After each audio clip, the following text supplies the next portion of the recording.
So here is the all-new ASUS ROG Zephyrus G16 with the Intel's latest Ultra 7 CPU, which comes with dedicated AI capabilities and a powerful RTX 4070. But specifications aside, this laptop is a thing of beauty. I mean, I have seen a lot of beautiful laptops, but it just hits different. Now, some of you may have a lot of questions about this laptop, like what is Ultra 7 and how is it different from the traditional Core i7? What is the performance gap, if any, with i7 13th and 14th gen, and what's new in this year's Zephyrus? So in this video, we will discuss all this, and you can skip to the desired part using these chapters, but watch the whole video, like and subscribe to show some love. Let's admire the beauty that this laptop is, starting from its all aluminum chassis, which feels real premium to touch and has a very sturdy build with no keyboard flicks and toplet flicks. But surprisingly, the hinge quality may not be up to par with the last year's model, as there is a fair bit of screen wobble. However, in my experience, the screen did not wobble while typing or moving the laptop on the table. It comes in Eclipse grey color, which combined with its metal chassis is a fingerprint magnet and needs to be cleaned too often. This year's model has ditched the dot matrix glyph design and replaced with a LED strip, which ASUS calls the LED slash. It has 28 mini LEDs with 7 zones whose effects can be changed in ASUS's Armor Crate software. But the best part about this year's Zephyrus is its slim form factor. I mean, just look at this. This thing right here just adds a huge reason to consider this laptop over so many other laptops. At the first glance, it seems that it does not have any exhaust vent at all, giving it a very clean look. But there is a big air exhaust vent on the back, which is covered by the screen and is barely visible, and yet has outstanding performance, all thanks to the new Core Ultra 7 CPU, about which we will talk later in the video. But did you notice that this machine here comes real close to a MacBook Pro with metal body, sleek form factor, great performance and minimalistic design? This right here just might be a MacBook Pro killer. It has no notch on the screen, and I found it a bit hard to open due to a lack of firm grip. However, it can be opened with one hand and the screen goes back to only 135 degrees. It has a 10 keyless chiclet style keyboard, which has a single zone of RGB and 3 intensity levels that can be cycled through the Armor Crate software or by pressing this shortcut key for brightness and this shortcut key for effects. It has a good key travel of 1.7mm and the typing experience is really good. It has 2 speakers on the side of the keyboard and 2 down-firing speakers that deliver a really clear and awesome sound with ample bass. Now, the first thing that one notices as soon as he or she opens the laptop is its humongous trackpad measuring 15.99 centimeters, which is 37% bigger than the previous year's model and has a ratio of 16:9 if that matters. This trackpad is yet another feature that places the laptop toe-to-toe with the MacBook Pro. It has dimensions of 13.44 inches by 9.69 inches by 0.68 inches and weighs around 1.85 kgs, which with its rounded corners is super easy to carry. It has no shortage of ports with 2 USB Type-A ports and 2 USB Type-C ports. From the left, it has one power port, one HDMI 2.1 port that supports display of up to 8K 60Hz, Thunderbolt 4 port, one USB Type-A 3.2 Gen 2 port, and one audio mic combo jack. On the right side, it has one SD card reader that has UHS support, which means blazing fast transfer speeds, pretty useful for content creators, one USB Type-A 3.2 Gen 2 port, and another Thunderbolt 4 port. Now note that both Thunderbolt 4 ports support PD charging up to 100 watts, so you don't need to carry a massive charger everywhere, and they also support display output of up to 4K 60Hz. Ports wise, I would say that it is quite decent, giving all the required ports that any user may need, but personally I feel that any laptop, especially a gaming laptop, should have at least 3 USB Type-A ports. Another thing to be noted is that it does not have any ports on the back side, as all the space is covered up by the air exhaust vents, although it fails to provide a cleaner look in terms of ports,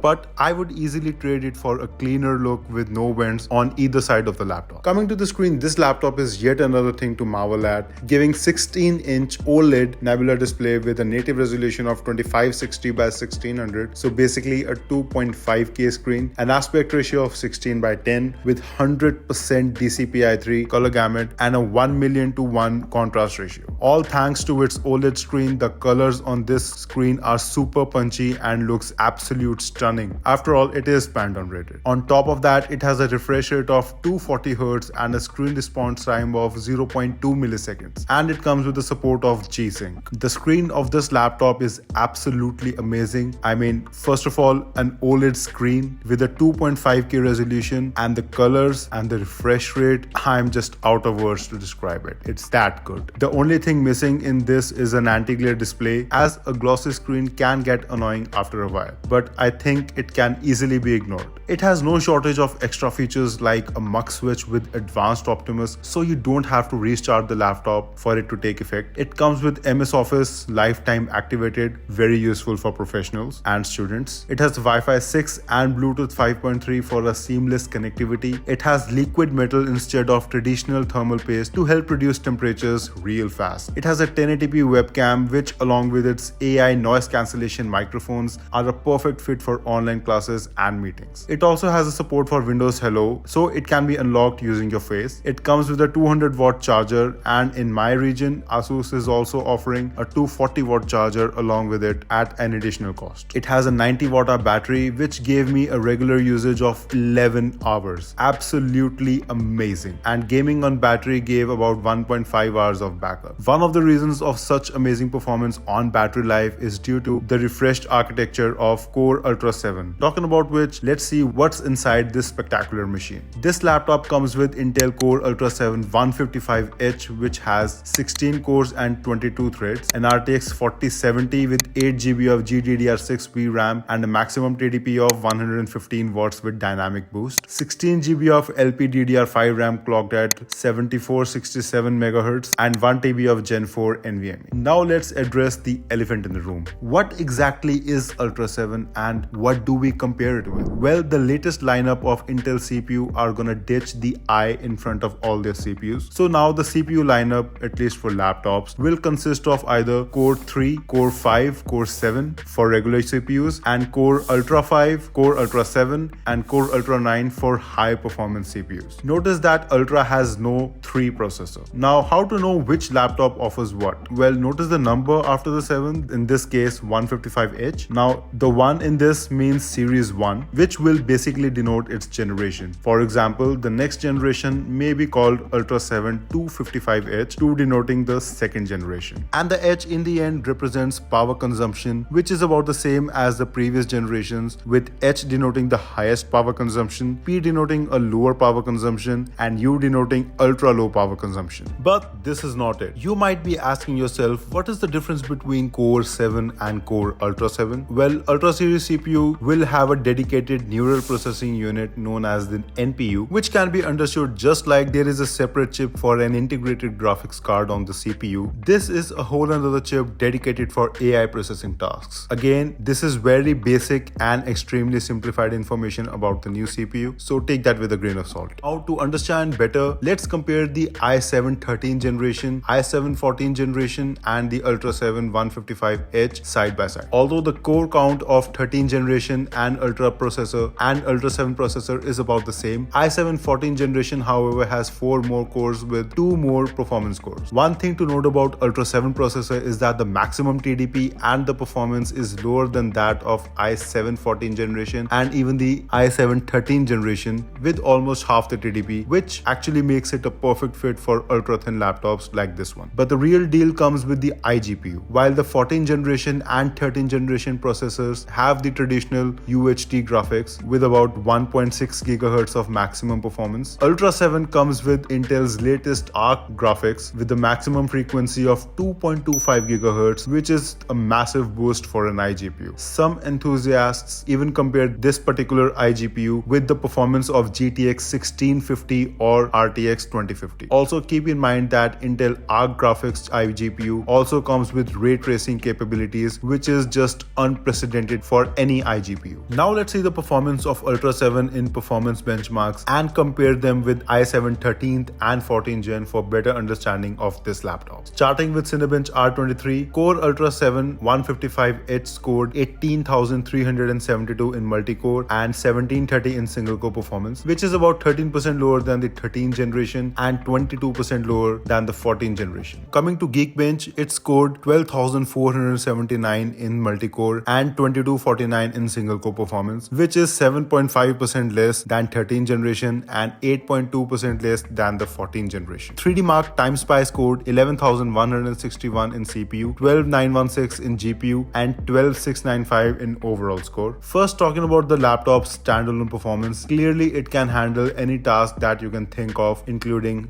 hardcore AAA gaming, streaming, coding, 4K level editing, creative workload due to its awesome screen, 3D modeling and architectural work, and machine learning and AI workload owing to its 8 GB of VRAM. But if you talk about the comparative performance with the 13th and 14th Gen i7, well, either there is some problem with my testing as it seems lower than even the 13th Gen i7, or what I personally feel, it is supposed to perform this way so as to produce less heat, with Intel aiming to optimize performance with heat management by pushing even the H series CPU lineup in thin and light machines. Also, these cores are somewhat justified by the core count, TDP and clock speed as shown earlier. Now, about the gaming benchmarks, I was unable to test games on this machine due to some unforeseen reasons, but I will put out a gaming review on AAA titles on this laptop soon, so stay tuned. Talking about the upgradability, it has limited upgradability with no RAM upgrades as it is soldered on the motherboard. However, we do get M.2 slots to upgrade the SSD with a maximum capacity of 4 TB per slot and an upgradable M.2 Wi-Fi and Bluetooth card. Talking about the price, as of making this video, this laptop is priced at 1,85,000 and is available at ASUS's exclusive store in Ludhiana, who were kind enough to give me this laptop for a review. They have all the latest and best laptops available at unbelievable prices and deals. Contact them to get the great deal on your next laptop. Contact details are in the description. So, the final verdict. This is obviously a great laptop with great specifications and capable of performing any task you can throw at it, be it content creation, editing, architectural work, hardcore gaming, streaming, or machine learning and AI work. But it also comes with a hefty price tag of 1,85,000, which is not suited for everyone, and the argument can always be made that at this budget one can easily get a better performing PC instead of a laptop. But that is totally a personal choice in my opinion. Buying this laptop will get you great ports, great screen, great performance, latest hardware, and absolutely stunning looks with the premium feel of ASUS Zephyrus laptops in hand. In my personal opinion, this laptop goes toe to toe with the MacBook Pro, giving great performance, stunning looks, a metal body, better ports, better screen, and all this with a Windows laptop experience. So laptop enthusiasts, definitely go for it.